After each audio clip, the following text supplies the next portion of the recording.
Hello and welcome to you wherever you may be. Now today I've got a long extract from Mr. Ouspensky, where he talks us through some of his dreams.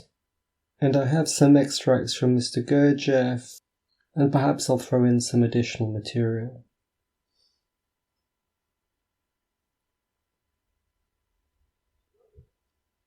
Most of our dreams are entirely accidental, entirely chaotic, unconnected with anything, and meaningless. These dreams depend on accidental associations. There is no consecutiveness in them, no direction, no idea. I will describe one such dream which was noted in a half-dream state. I'm falling asleep, golden dots, sparks, and tiny stars appear and disappear before my eyes. These sparks and stars gradually merge into a golden net, with diagonal meshes which move slowly and regularly in rhythm with the beating of my heart, which I feel quite distinctly. The next moment the golden net is transformed into rows of brass helmets, belonging to Roman soldiers marching along the street below. I hear their measured tread and watch them from the window of a high house in Galata, Constantinople, in a narrow lane, one end of which leads to the old wharf and the Golden Horn, with its ships and steamers and the minarets of Istanbul behind them. The Roman soldiers march on in close ranks along the lane. I hear their heavy measured tread and see the sun shining on their helmets. Then suddenly I detach myself from the windowsill on which I am lying, and in the same reclining position fly slowly over the lane, over the houses and then over the Golden Horn in the direction of Istanbul. I smell the sea, feel the wind, the warm sun. This flying gives me a wonderfully pleasant sensation, and I cannot help opening my eyes. Now this is a typical dream of the first category, i.e. of dreams which depend on accidental associations. Looking for a meaning in these dreams is exactly the same as telling fortunes by coffee grounds. The whole of this dream passed before me when in a half-dream state. From the first moment to the last, I observed how pictures appeared and how they were transformed one into another. The golden sparks and dots were transformed into a net with regular meshes.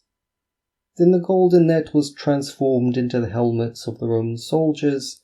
The pulsation which I heard was transformed into the measured tread of the marching detachment. The sensation of this pulsation means the relaxation of many small muscles, which in its turn produces a sensation of slight giddiness. This sensation of slight giddiness was immediately manifested in my seeing the soldiers while lying on the window sill of a high house and looking down. And when this giddiness increased a little, I rose from the window and flew over the gulf. Now this at once brought with it, by association, the sensation of the sea, the wind and the sun, and if I had not awakened, probably at the next moment of the dream I should have seen myself in the open sea on a ship and so on. These dreams are sometimes remarkable for a particular absurdity, for quite impossible combinations and associations. I remember one dream, in which for some reason a very great part was played by a large number of geese. In the dream somebody asks, "Would you like to see a gosling? You have certainly never seen a gosling." And then I agree that I have never seen goslings. Next moment they bring me an orange silk cushion, a very strange-looking sleeping grey kitten, twice as long and thin as an ordinary kitten. And with great interest I examine the gosling and say that I never thought they were so strange. If we place those dreams of which I have now spoken, that is, chaotic or incoherent, into the first category, we must place in the second category dramatic or invented dreams. Usually these two categories are intermixed. That is, an element of invention and fantasy enters into chaotic dreams, while invented dreams also may contain accidental associations. Dreams of the second category are the easiest to remember, for they are most like ordinary daydreaming.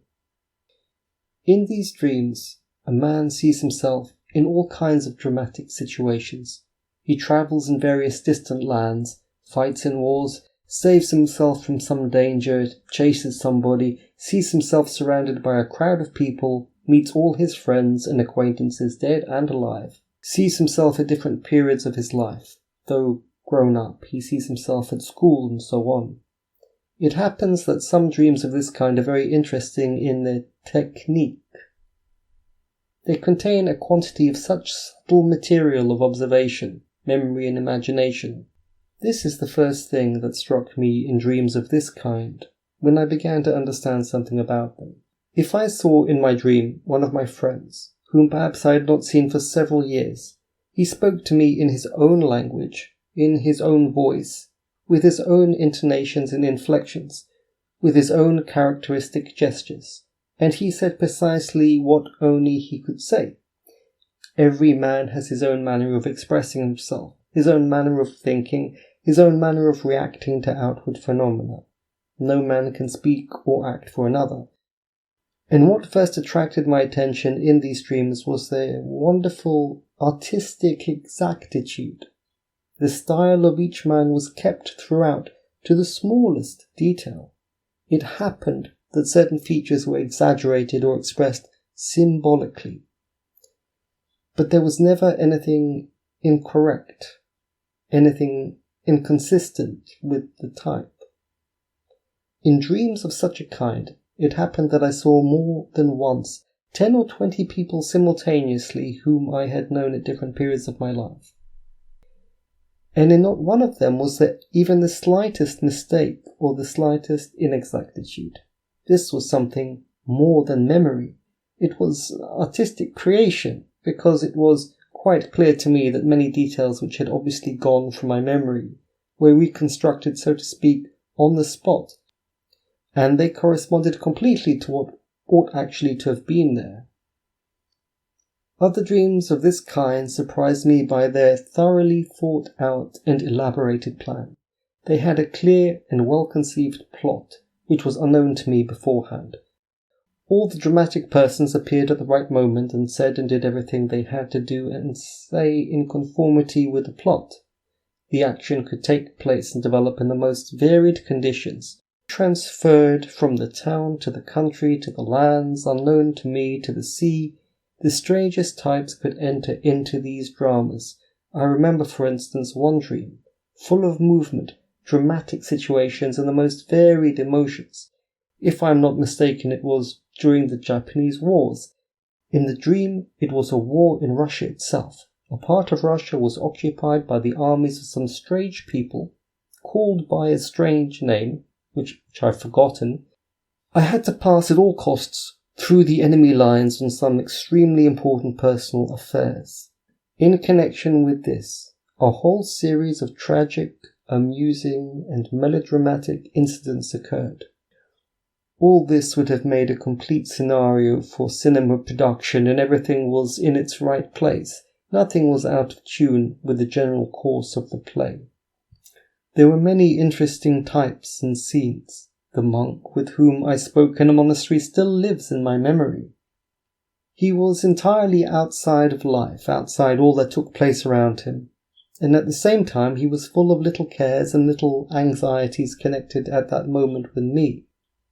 There was a strange colonel of the enemy army, with a pointed grey beard and incessantly blinking eyes, was fully a living man, and at the same time a very clear type of man-machine, whose life is divided into several compartments with impenetrable partitions.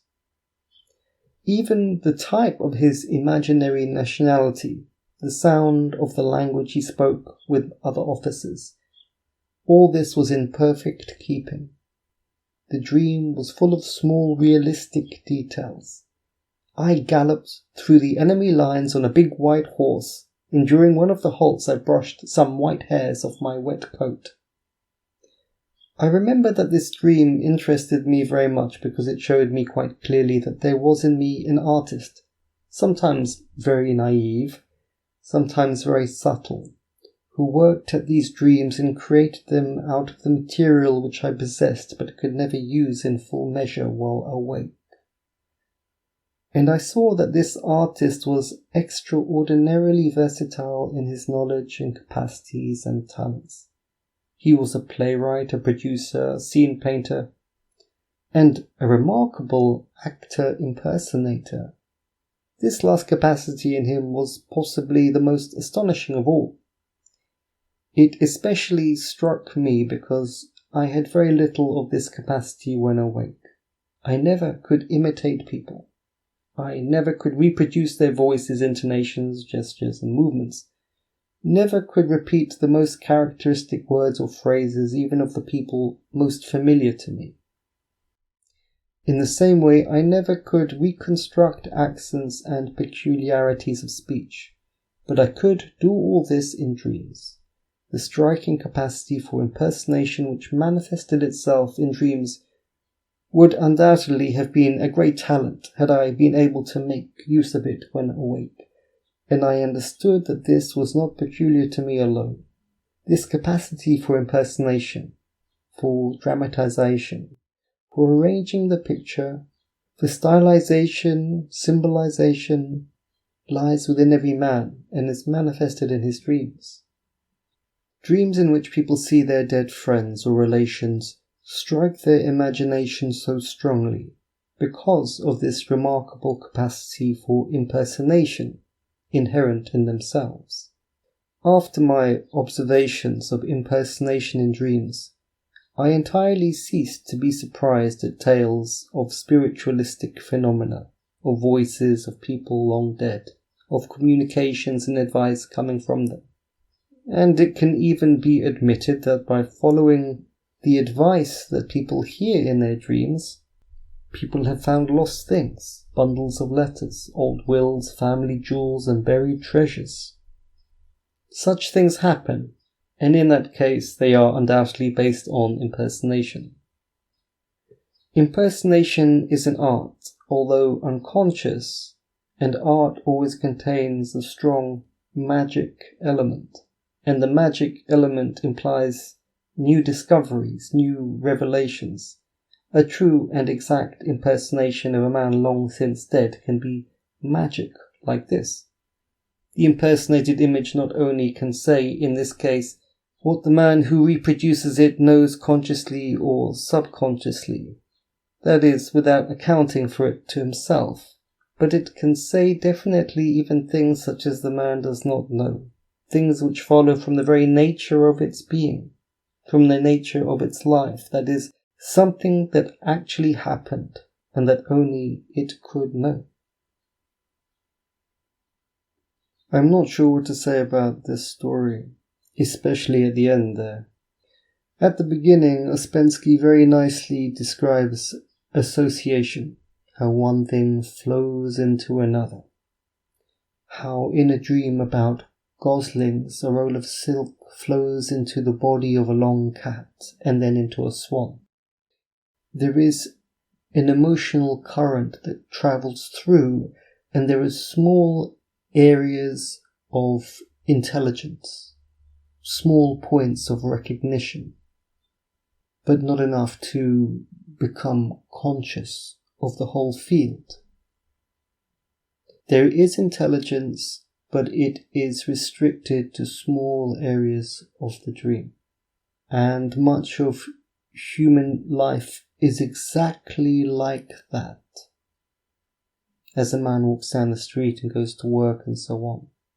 In other words, the third story is on and it is flowing, but it only occasionally makes a recognition point in relation to something external. That is how people are, in general. The spiritual journey begins when there is enough inside that the light is inside and the recognition begins to happen inside. I think Western people would benefit greatly from understanding these processes, which they do not. And this morning I was with a friend and we were talking and I was looking, but there was a moment when we suddenly made eye contact and looked at each other, and I recognized that there was an instant change and some kind of beam had come on where two souls were experiencing each other. And that just looking at somebody's face does not do that. It is only when the eyes meet. Something is actually travelling. Some bridge from the soul to another soul is on. And it allows you to experience what is in the forehead, which is that part of the soul. And that's something that you develop in certain types of Eastern formal meditation in real schools. I don't mean any of this app shit. Additionally, this sense you have when you look into somebody's eyes is discoloring that direct contact.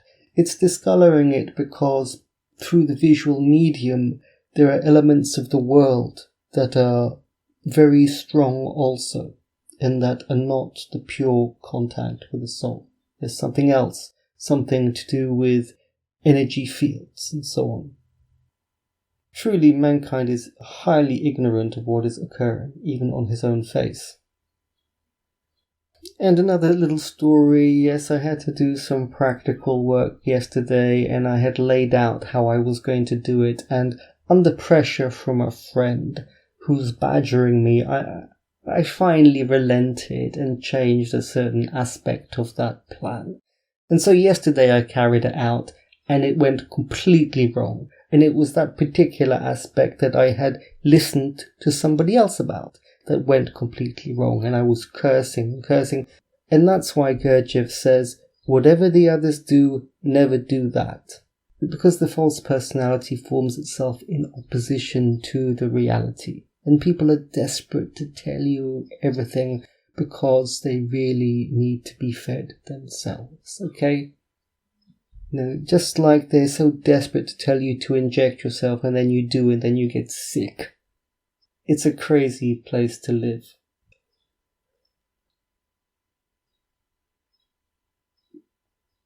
Let's hear from Mr. Gurdjieff now. Can one be helped in work by prayer, and how can one pray? You can only pray with 3 centers, and at the same time it is an exercise. What interests me is not your prayer, it is your concentration with your 3 centers. Your prayers go no further than your atmosphere. When your prayers can go as far as America, you will be able to pray to the president.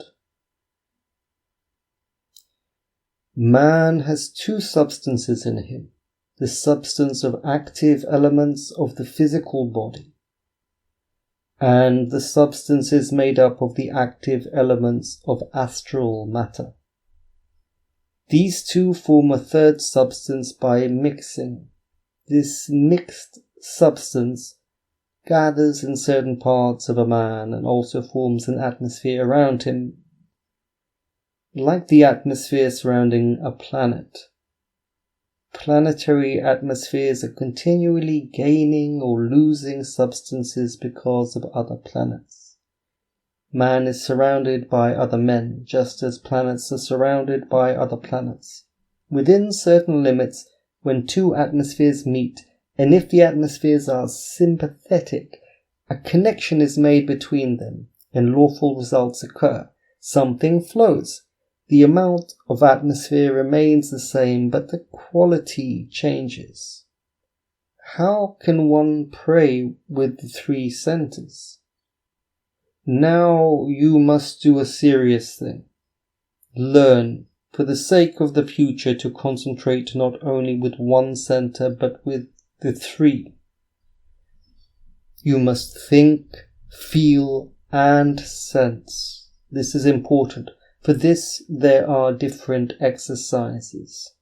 You can pray, sing, anything you like, but with the three centers.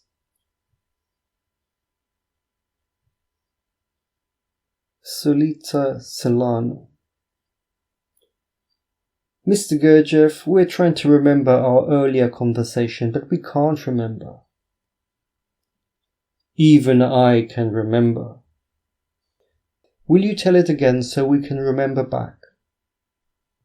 I need not remember. I know. You not forget. I create law of heptaparaparshinok. Everything I do according to this sequence. Even in water closet my function obeys this law.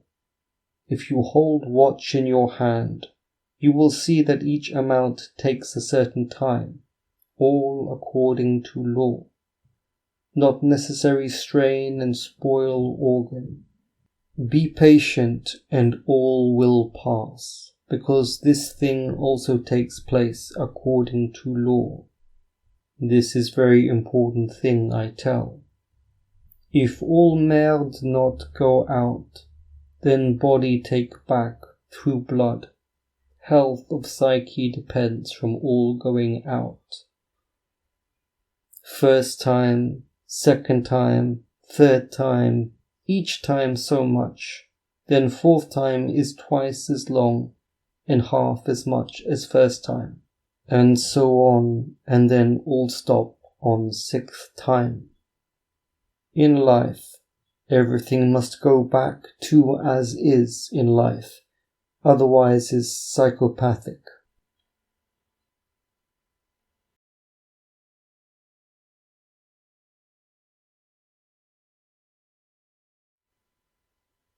I wanted to read a little passage from Crowley, just to bring in some other material, He says, "The business of science is to explore nature. Its first questions are, what is this? How did it come to be? What are its relations with other objects?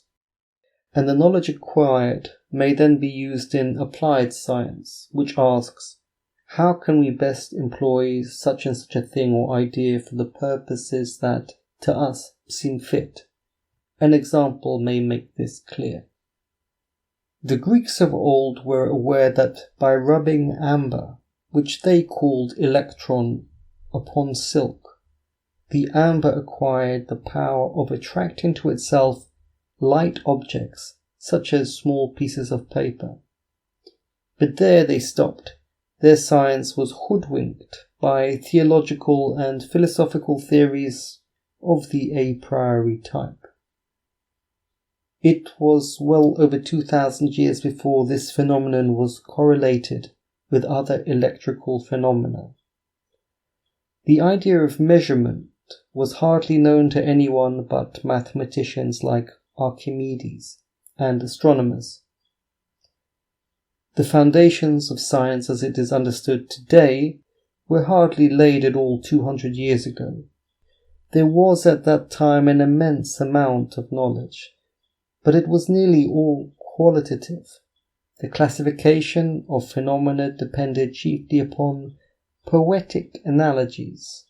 The doctrines of correspondences and signatures were based upon fanciful resemblances. Cornelius Agrippa wrote of the antipathy between a dolphin and a whirlpool. If a meretrix sat under an olive tree, it would bear no more fruit. So if anything looked like something else, it partook in some mysterious way of its qualities. This sounds today, to many people, mere superstitious ignorance and nonsense, but it is not altogether so. The old system of classification was sometimes good and sometimes bad, as far as it went, but in no case did it go very far. The natural ingenuity of their natural philosophers did compensate very largely for the weakness of their theory, and it did ultimately lead them, especially through alchemy, where they were forced by the nature of the work to add to their real observation, to introduce the idea of measure. Our modern science, intoxicated by the practical success which attended this innovation, has simply shut the door on anything that cannot be measured. The old guard refuses to discuss it, but the loss is immense.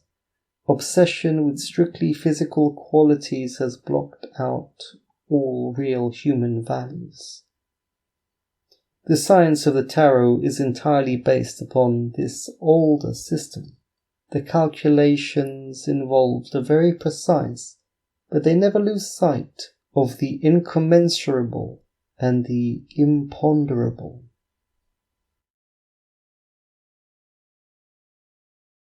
I remember Julius Ebeler said something very beautiful. And by the way, what Crowley said here is very much related to what Gurdjieff said earlier. That when you partake in a cycle, even though it be a microcosm, it links you to the macrocosm by the doctrine of similarities. And by doing so, you break through time, and the higher and the lower are unified, and there is a channel, which is very beautiful.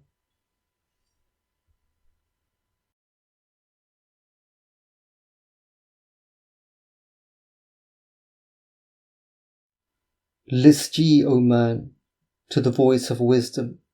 List to the voice of Thoth, the Atlantean. Freely I give to thee of my wisdom, gathered from the time and space of this cycle.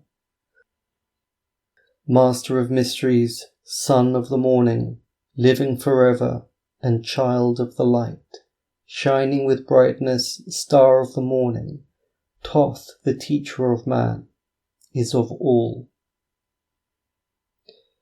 Long time ago, I in my childhood lay beneath the stars of long-buried Atlantis, dreaming of mysteries far above men.